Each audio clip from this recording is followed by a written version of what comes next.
मित्रों, जाति आधार पर राजनीति तो चलाई जा सकती है, परंतु देश नहीं चलाया जा सकता। 26 जनवरी 1950 को हमारा संविधान लागू हुआ।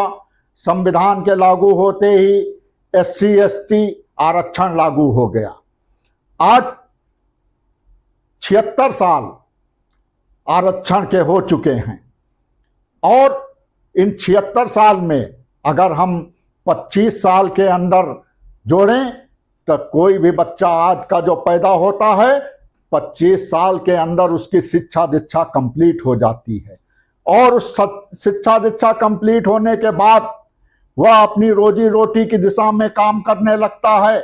या तो रोजी रोटी के अवसर वह तलाश चुका होता है या तलाश रहा होता है। मित्रों, इसी स्थिति में 25 या 75 3 पीढ़ियां बीत गई।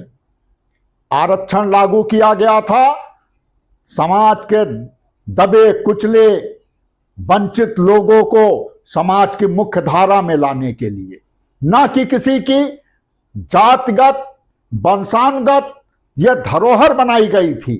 मित्रों, आज 3 पीढ़ियां गुजर चुकी हैं और 3 पीढ़ियां गुजर जाने के कारण आज हमारे देश में उसके कारण जो स्थिति पैदा हो रही है, परस्पर आपसी वैमनस्य की स्थितियां पैदा हो रही हैं।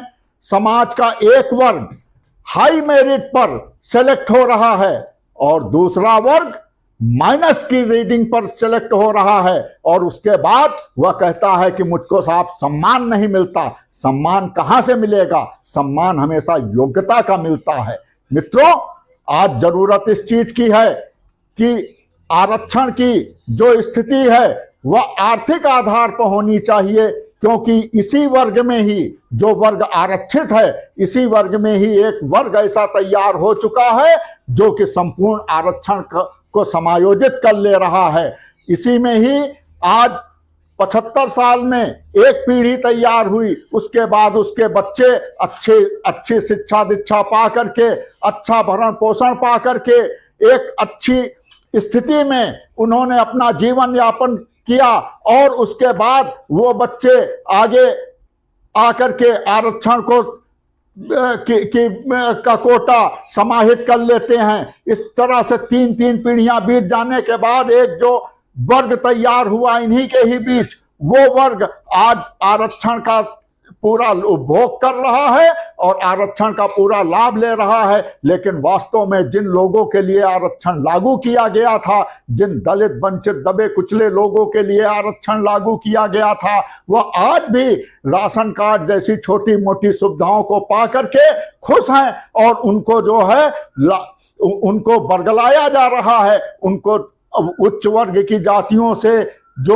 लड़ाया जा रहा है, गाली गलौज कराई जा रही है, एक दूसरे के बीच निकटता न आने पाए ऐसे प्रयास किए जा रहे हैं और उसी में ही हमारे राजनेता तैयार हो रहे हैं और यह राजनेता जाति आधार पर लोगों को उकसा करके अपना एक वर्ग समर्थन तैयार करते हैं, अपना एक वर्ग समर्थन तैयार करके राजनीति करते हैं और इनमें ही जो वर्ग उच्च स्तर पर पहुंच गया है, वह वर्ग इस वर्ग को अपनी ताकत के रूप में इस्तेमाल करता है। रैलियां होती हैं या दबे कुचले लोग जाते हैं धूप में, पैदल चल करके, भूखे रह करके इन नेताओं की रैलियां सफल कराते हैं और रैलियां सफल करा के इनका वोट बैंक तैयार कराते हैं। और मित्रों, आरक्षण की व्यवस्था ऐसी व्यवस्था है कि आज की 10 साल के लिए लागू होने के बाद आज निरंतर चलती आ रही 75 साल में भी किसी भी राजनीतिक दल के अंदर वो ताकत नहीं है कि आरक्षण समाप्त कर सके, क्योंकि वोट बैंक की राजनीति सबको चाहिए और वोट लोकतंत्र में वोट के ही आधार पर आप सत्ता में आते हैं। कोई किसी वर्ग से विरोध नहीं लेना चाहता है और अगर किसी की सुविधाएं छीनी जाती हैं तो इन्हीं का ही जो उच्च तबका है, 3 वर्ग होते हैं हर वर्ग में, एक संपन्न वर्ग, एक मिडिल वर्ग, बीच का मध्यम वर्ग और एक निम्न वर्ग। इन्हीं का ही जो संपन्न वर्ग बन चुका है वह वर्ग निम्न वर्ग वालों को तरह तरह से बरगलाता है और बरगला करके उसके लिए आंदोलित करता है, और यह वर्ग अपनी शक्ति का प्रदर्शन करते हैं और राजनेता इनके आधार पर अपनी राजनीतिक रोटियां सेकते हैं। मित्रों, आज जरूरत इस चीज की है कि देश में सभी में अब किसी में भी कोई भी वर्ग ऐसा नहीं रह गया है जिसमें कि जो है संपूर्ण वर्ग कहीं का गरीब हो या संपूर्ण वर्ग किसी वर्ग का अमीर हो।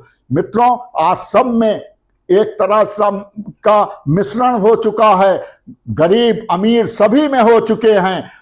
और अगर आरक्षण को एक समय खत्म करना है और आरक्षण का सही दिशा में जो जिस लिए आरक्षण लागू किया गया था वह लाभ अगर देना है तो वो आर्थिक आधार है। आर्थिक आधार से आप एक बार आरक्षण दे करके व्यक्ति के आर्थिक स्तर को उठा देने के बाद वह आरक्षण की श्रेणी से बाहर हो जाएगा और नए लोग जो दबे कुचले लोग हैं वह निरंतर उसका फायदा उठा करके अपने स्तर में सुधार लाएंगे, ना कि यह वंशानुगत किसी की धरोहर बनेगा। मित्रों, आज धीरे धीरे चलते चलते अब धर्म के आधार पर भी आरक्षण की मांग होने लगी। पहले SC ST, फिर बाद में मंडल आयोग लागू हुआ, मंडल आयोग के बाद OBC आरक्षण लागू हुआ और अब एक UGC ला करके और सवर्णों के साथ अत्याचार शुरू कर दिया गया है। मित्रों, क्या देश में सवर्ण जिसने कि जो है आजादी से लेकर के और आज तक की ये जो जितने भी आज आरक्षणवादी नेता हैं, अगर इनमें कोई बीमार पड़ता है तब तो ढूंढता है टॉपर डॉक्टर कौन है। जहां पर भी योग्यता की जरूरत होती वहां टॉपर ढूंढा जाता है। वहां पर जो है जाकर के किसी आरक्षित सर्जन से क्यों नहीं अपना ऑपरेशन कराते? क्या है कोई हिंदुस्तान में ऐसा नेता जिसने कभी किसी आरक्षित डॉक्टर को ढूंढ करके आरक्षण की बात सब करते हैं, लेकिन आरक्षित डॉक्टर से क्या किसी ने आज तक अपना ऑपरेशन या कोई इलाज करवाया? मित्रों, यह केवल गरीबों को धोखा देने और एक वर्ग को धोखा देने का काम रह गया है। आरक्षण आज इन्हीं के ही अमीर वर्ग में शोषित किया जा रहा है, गरीब वर्ग तक वह पहुंच ही नहीं पा रहा है। और मित्रों, आज 75 साल में अगर आप समान मुख्य धारा में उस समाज को न ला सके तो मैं गारंटी लेता हूं कि 750 साल में भी आप नहीं ला सकेंगे। केवल आरक्षण के नाम पर राजनीति होगी, केवल समाज का विखंडन होगा। लेकिन मित्रों, एक चीज याद रखना, आज बदलती हुई देश की डेमोग्राफी, जिस तरह से डायरेक्ट एक्शन डे बंगाल में हुआ था, जिस समय यह डेमोग्राफी बदलेगी और डेमोग्राफी बदलने के बाद एक संघर्ष होगा, तो वहां पर जब तलवारें चलेंगी तब उतने समय तुम हरिजन हो कि सवर्ण हो यह नहीं देखा जाएगा। तुम हिंदू हो तो तुम्हारा कत्लेआम किया जाएगा। बटो मत, कटने की तैयारी मत करो, एक रहो और एक दूसरे का सम्मान करो, आगे बढ़ो, योग्य बनो। दया की भीख पर, आरक्षण की भीख पर जीना छोड़ दो। क्या आज तक तुम्हारे किसी भी आरक्षित वर्ग के किसी भी नेता ने, आरक्षण की राजनीति करने वाले किसी नेता ने अपने इस वर्ग को शिक्षित बनाने की दिशा में कोई कार्य किया या उसको इस चीज की प्रेरणा दी कि योग्य बनो और आगे बढ़ो, आरक्षण के लो और लड़ाई करो, हमारा वोट बैंक तैयार करो? इसके लिए हर नेता ने कहा, लेकिन अभी आज तक किसी नेता ने यह नहीं कहा कि भाइयों कितने दिन तक इस भीख पर जियोगे। आप आरक्षण की जगह आप योग्य बनो और शिक्षा के क्षेत्र में आगे बढ़ो और शिक्षित बनो। आरक्षण की जगह आप योग्य बन करके देश के विकास में हिस्सेदारी लो, ना कि आरक्षण के आधार पर आप एक भीख मांगो। इन्हीं शब्दों के साथ मैं अपनी वाणी विराम देता हूं। जय हिंद, जय भारत, वंदे।